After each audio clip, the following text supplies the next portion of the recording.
میرے بھائیوں، میں بہت دہراتا ہوں اس بات کو، جس فرد میں، جس قوم میں، جس دیس میں، جس خاندان میں، جس معاشرے میں ظلم ہوگا، جھوٹ ہوگا، دھوکہ ہوگا، وہ تباہ ہو جائیں گے، چاہے مسلمان ہیں چاہے کافر ہیں۔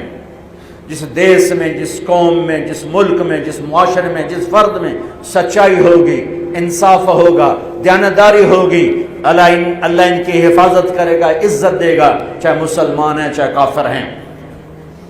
دنیا کی عزت ضرور ملے گی، کفر کے ساتھ ملے گی، کہ سچائی، دیانتداری، عدل و انصاف پر اللہ سایہ کر دیتا ہے، چاہے کفر ہے چاہے اسلام ہے، موت تک۔ کافر ہے تو موت تک، موت کے بعد ایمان کا فیصلہ ہے، لیکن اگر ایمان ہے تو یہ جہان بھی بن گیا، وہ جہان بھی بن گیا۔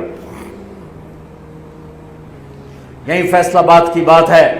میں صبح نکلا، سیر کر کے واپس آ رہا تھا، مجھے دور سے ایک ریڑھی والا نظر آیا، سفید داڑھی، پگڑی، تو مجھے بڑا اچھا لگا کہ عام طور پہ ریڑھی والوں کا یہ حلیہ نہیں ہوتا ہے، تو لہٰذا دور سے میری نظروں میں جچ گیا۔ جب میں قریب سے گزرا تو میں نے پھر اس کو ایسے دیکھا، تو میں نے دیکھا وہ رو رہا تھا، ایسے خاموش آنسو، ساز خاموش ہیں فریاد سے معمور ہیں ہم، اور ایک ہاتھ ریڑھی پر تھا، ایک ہاتھ پیٹی پر تھا، جو کوئی پیٹی لایا تھا، اور ایسے رو رہا تھا، ایسے رو رہا تھا۔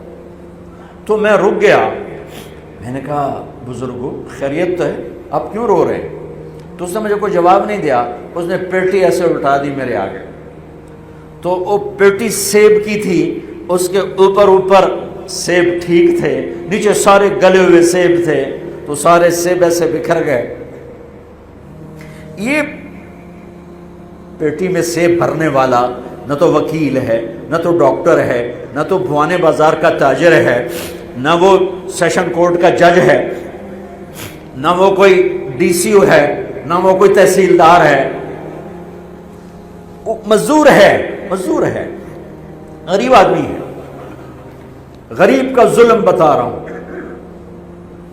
تو جب سیب بکھرے تو میں اس کو دیکھوں، سیبوں کو دیکھوں، مجھ سے کہنے لگا، کوئی اردو سپیکنگ تھا، پنجابی نہیں تھا، اردو سے کہنے لگا، بیٹا میں بہت غریب، اس کی بہت، اور جب اس نے زور ڈالا نا، میں بہت غریب، انہیں ایسے لگا مجھے کسی نے چھری سے میرا کلیجہ چیر کے رکھا، میرے آنسو نکل پڑے، میں اب رو رہا ہوں۔ اس واقعے کو 30 سال گزر چکے۔ بیٹا میں بہت غریب ہوں، صبح منڈی جاتا ہوں، ایک پیٹی لاتا ہوں، شام تک بک جاتی ہے، بچوں کے لیے تازہ آٹا لے کے جاتا ہوں، آج کسی نے میرے بچوں کی روٹی مجھ سے چھین، آج کسی نے میرے بچوں کی روٹی مجھ سے چھین۔ اسی سیب کی پیٹی کو اب اوپر تک لے جاؤ کہ لوگ جانوں سے کھیل رہے ہیں، اپنی عزت، اقتدار، جھوٹی عزتوں کے لیے عزتوں سے کھیل رہے ہیں، جانوں سے کھیل رہے ہیں، حقوق سے کھیل رہے ہیں۔ یہاں ایسے ضمیر بکتے ہیں جیسے بھیڑ بکریاں بکتے، یہاں ایسے زبان کے بول بکتے، اے نہیں کسائیاں کول جاؤ تو سری دے وے زبان بھی آیا تو سر بھی آیا، یہاں ایسے دماغ بکتے ہیں جیسے بکرے کی سری بکتی ہے، ایسی زبانیں بکتی ہیں جیسے بکرے کی زبان بکتی ہے، ایسے ضمیر کے سودے ہوتے ہیں جیسے بھیڑ بکریوں کے سودے ہوتے ہیں۔ اب میری جیب خالی تھی، میرے پاس کچھ بھی نہیں تھا، جو میں تو ایسے صبح نکلا تھا، مجھے اتنا صدمہ ہو کہ ہائے کوئی میری جیب اتنے پیسے تو ہوں دیتے، بابے دی پیٹی جو کے پیسے تھے انہوں میں دے ہی دینا۔ آج تک مجھے یہ دکھ رلاتا ہے۔ پھیلا دو سارے پنجاب سے، وہ کراچی سے لے کر خپلو تک، گلگت تک، سب کچھ یہی ہو رہا ہے۔ روتے ہیں حسین کو، کھڑے ہوئے ہیں یزید کے ساتھ، روتے ہیں آل رسول کو، کھڑے ہوئے ہیں شمر کے ساتھ، ابن زیاد کے ساتھ۔ ان مگر مچھ کے آنسوؤں کی میرے رب کی بارگاہ میں کیا قیمت ہے؟ میرا معاشرہ ظلم و ستم میں ڈوب چکا ہے۔ کہتے کہتے کہتے کہتے عمر بیت گئی۔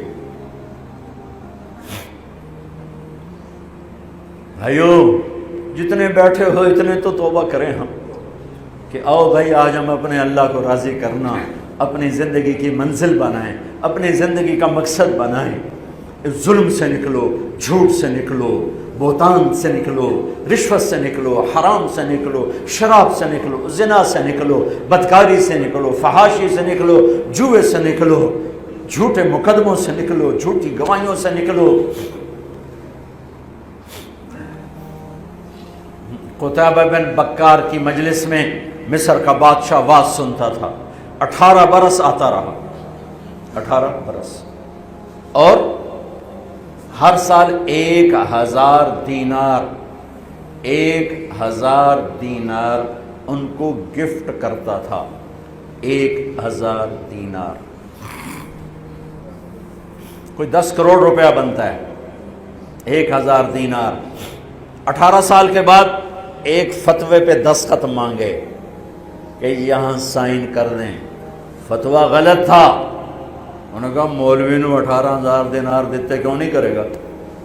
انہوں نے فرمایا یہ تو شرعن خلاف ہے، میں کیسے دستخط کروں؟ وہ کہنے لگا کرنے پڑیں گے۔ کہا میرا ضمیر نہیں تم ایسے خرید سکتے، میں نہیں کروں گا۔ کہنے لگا میرے 18,000 دینار واپس کر۔ 18,000 دینار اربوں روپیہ بن چکا ہے۔ انہوں نے کہا مولوی بھکھا ساڈا کھاوے تے ساڈے اگوں سر چاوے۔ کہنے گے ٹھیک ہے، گھر گئے، 18 تھیلیاں 1000 دینار کی، ان کے رسی بھی گرا بھی نہیں کھولی تھی، گرا پہ سرکاری مہر ہوتی ہے، وہ مہر بھی نہیں ٹوٹی ہوئی تھی، جیسی تھی ویسی لا کر اس کے سامنے رکھ کے کہا تو میرے ایمان دا مول اتنا ہی لایا اے 18,000، نکل جا میری مجلس سے جو کم وقت، تو نے مجھے 18,000 میں خریدنا چاہا، تو نے میرے ایمان کی قیمت یہ لگائی تھی۔ جیسے وہ پڑا تھا اس کے منہ پہ مار دیا۔ بھائیو ایسا اللہ سے ایمان مانگو، ضمیر مانگو جو اللہ پہ تو قربان ہو، لیکن ان سکوں پر نہ بک جائے، ان ٹھیکروں پر نہ بک جائے۔ نیت کرتے ہو سارے؟ توبہ کرتے ہو میرے ساتھ؟ کہو یا اللہ میری توبہ، پھر کہو یا اللہ میری توبہ، پھر کہو یا اللہ میری توبہ۔ پکی ہے تو اللہ کے ہاں قبول ہے، چونکہ میرے رب کو توبہ جیسے پسند ہے، سبحان اللہ۔ اور میری تمہاری تو عمر ہی کوئی نہیں ہے۔ میرا رب کہتا ہے میرا بندہ اتنے گناہ کر کہ زمین سے اٹھا کر آسمان کی چھت کو لگا دے، یہاں سے اٹھا کر آسمان کی چھت کو لگا دے، پھر صرف ایک دفعہ کہنا یا اللہ معاف کر دو، میں ساری معاف کر دوں۔ ہمارے گناہوں کی تو حیثیت ہے کوئی۔ میں نے مینچسٹر میں بیان کیا، آخر میں ایسے توبہ کروائی تو ایک نوجوان آ گیا، لاہور کا تھا، کہا جی مولانا صاحب یہ گناہ معاف ہو گئے سارے؟ میں نے کہا ہاں۔ یہ توبہ پہ ہو گئے؟ واقعی ہو گئے؟ میں نے کہا بالکل۔ جی میں نے بہت گناہ کیے ہیں، سارے معاف ہو گئے؟ میں نے کہا بالکل ہو گئے۔ جی میں نے بہت کیے ہیں۔ میں نے کہا بیٹا تیری تو عمر ہی کوئی نہیں، تو نے کتنے کیے ہوں گے؟ تو رب کی رحمت کو جانتا نہیں۔ ہمارے بر صغیر کا معاملہ ڈراتے زیادہ ہیں، اتنا اللہ سے ڈرایا کہ اللہ سے جدائی کر دی، اللہ سے ہی بھگا دی۔ ایک دفعہ ایک آدمی کہنے لگا تسی مولویاں ساڈے کولو ساڈا رب بھی کھو لیا، بہت مالدار آدمی تھا، تسی مولویاں ساڈے کولو ساڈا رب بھی کھو لیا، تسی سانو رب کولو اتنا ڈرایا کہ اسی انہوں نے پتہ نہیں ساڈے نال اس کرنا کی۔ میں نے کہا یار میں تو نہیں ڈرا، تو میں تو خوشخبریاں دو بھائی اللہ کے پاس آ جاؤ، اللہ کے پاس آ جاؤ، نہ کہیں جہاں میں امان ملی، جو امان ملی تو کہاں ملی، میرے جرم خانہ خراب کو تیرے عفو بندہ نواز۔ اور کوئی راستہ ہے؟ اللہ کو مناؤ، ایک بول پہ مانتا ہے، ایک بول پہ مانتا ہے، ایک آنسو پہ مانتا ہے، پھر ٹوٹ جائے پھر کر لینا، پھر ٹوٹ جائے پھر کر لینا۔ اور یہ تبلیغ کا کام، اس کو سیکھنے کی محنت ہے، اللہ ہمت دے تو ٹائم لگانا۔ نیا سال شروع ہو رہا ہے، کسی سے لڑے ہوئے ہو صلح کرو، کسی کا حق مار کے بیٹھے ہو واپس کر دو، نہیں کرنے کی طاقت تو جا کے معافی مانگ لو کہ جب ہوگا میں دے دوں گا، جب ہوگا میں دے دوں گا۔ کسی کے ساتھ بغض ہے دل کو صاف کرو. کسی کا نفرت ہے دل کو صاف کرو. کسی سے بائیکاٹ کیا ہوا ہے ابھی جا کے اس سے مل لو, اس سے ملاقات کر لو اور اس سے سینے سے لگا لو کہ نیا سال اس طرح شروع ہو کہ ہمارا دل پوری دنیا کے لوگوں سے صاف ہو. تو اللہ تعالیٰ بھی ہمارے گناہوں کو صاف فرمائے گا, معاف فرمائے گا. اللہ تعالیٰ ہمیں اور آپ کو عمل کی توفیق بخشے. جتنا مجمع آئے ہو, اگر نماز میں سستی ہے تو بھائی آج کے بعد نماز نہیں چھوڑ, ٹھیک ہے نا. اور ایک جھوٹ نہیں بولنا, سچ بولنا ہے, ٹھیک ہے. کسی کو دھوکہ نہیں دینا, دیانتداری سے کام کرنا ہے. یہ چند کام کرنے کے کام بن جائے گا.